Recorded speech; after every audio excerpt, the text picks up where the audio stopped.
Welcome back. We're still on the concept of vapor pressure, and this is just another unique problem that I was referring to. Now, if you remember when I was first introducing the concept of colligated properties, I said you can put a solid into a liquid or a liquid into a liquid or gas into a liquid, right? The first problem we looked at was the very, very simpler version of it, and that is just merely a solid in a liquid, right? So we don't need to do two separate Raoult's law equations. One is enough. Now, this is a unique case. Why do I say that? Because if you think about it, we're mixing pentane, which is a liquid, into hexane. That's also another liquid, right? So what we have to do is to do two separate calculations for each substance using the Raoult's law, and then combine them to get the total vapor pressure of the solution, right? So here's how I'm going to write the Raoult's law.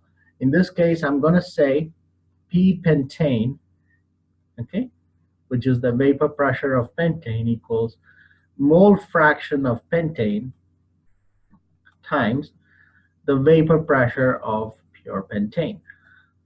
Okay.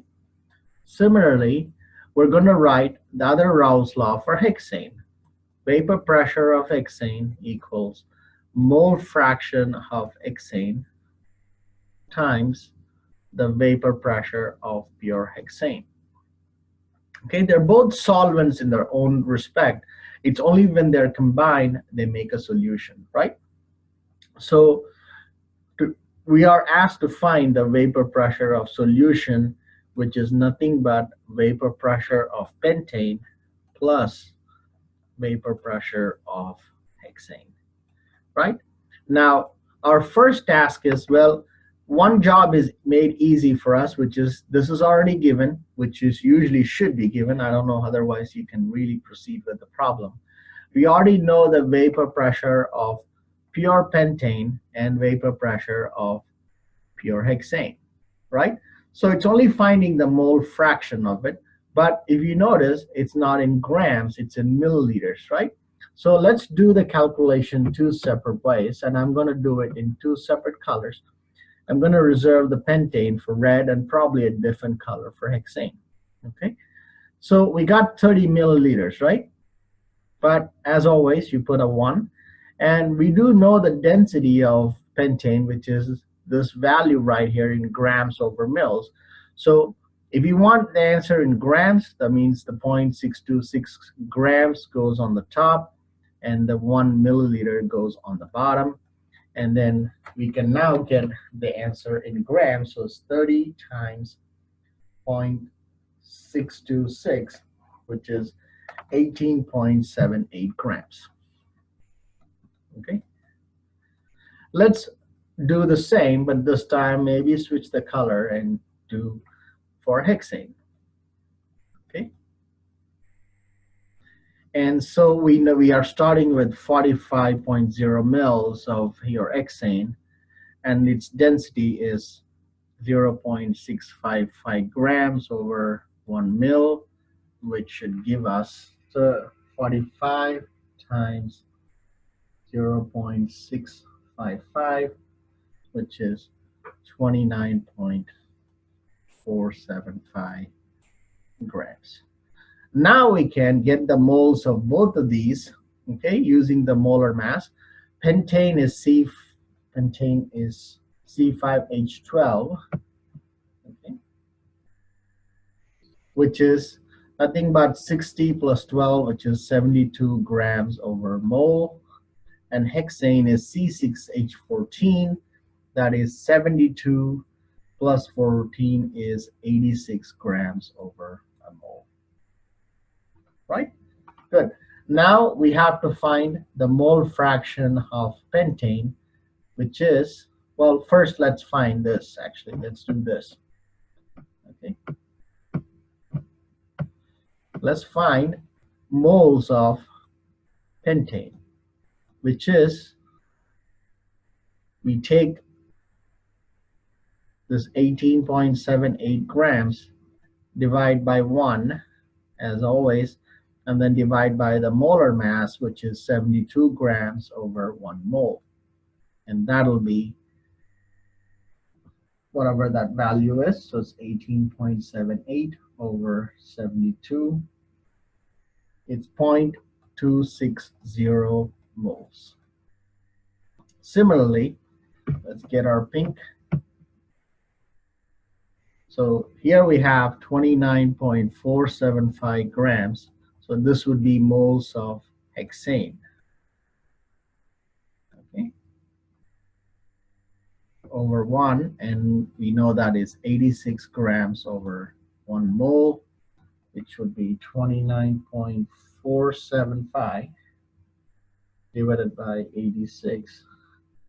It's 0.342 moles. Okay, now we can find the mole fraction of pentane and mole fraction of hexane. How do we find the mole fraction of pentane? Well, it's very simple. Mole fraction of pentane would be, well, we're mixing pentane and hexane, so those are the only two things. So to find the mole fraction of pentane, we divide the moles of pentane by the total moles, which is this plus 0.342 of the hexane. Okay. Similarly, let's get our pink and do the calculation. So mole fraction of hexane would be 0.342 moles over 0.260 plus 0.342 moles. Okay, so what does that mean? So 0.260 divided by 0.260 plus 0.342. So that would be 0.431. This is the mole fraction of pentane, 431. And this is the mole fraction of hexane, which would be 0.342 divided by 0.260 plus 0.342. It's just 0.568. From here, it's very, very, very simple, right? As I said, mole fraction doesn't have a unit, right? So now let's solve for P-pentane, which is vapor pressure of pentane. Vapor pressure of pentane equals mole fraction of pentane, which is 0.431, times, I did not expect you to convert it to ATM here, so it's just you can keep it as it is, a star. Similarly, let's get our pink and mole fraction. The vapor pressure of hexane is mole fraction of hexane, which is 0.68, times the vapor pressure is 150 torr. So what would that be? 0.431 times 511 is 220.24 torr, and this would be 0.568 times 150 is 85.2 torr, right? So what's the total pressure of the solution? Well, it's basically vapor pressure of pentane, which is 220.24, plus vapor pressure of hexane, which is 85.2 torr, is equal to 305.44 torr. And that is it. It's a very, very easy problem. But again, you see the amount of calculations that we have to go through to get it right.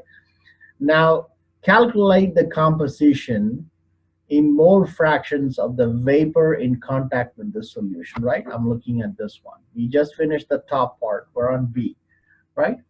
Of the vapor in contact with the solution. So how do we do that?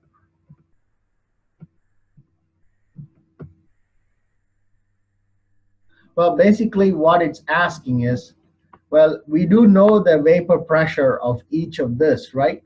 Like the vapor pressure of pentane and vapor pressure of hexane, right? how do we find the mole fraction of the vapor pressure? That's what it's asking. So the mole fraction of the vapor pressure of pentane, okay, to hexane is, well, basically that is 220.24 because we're dealing with pentane over hexane. This is 220.24, 220.24 plus 85.2, which is, I mean, essentially you're dividing by the total vapor pressure of the solution. Okay.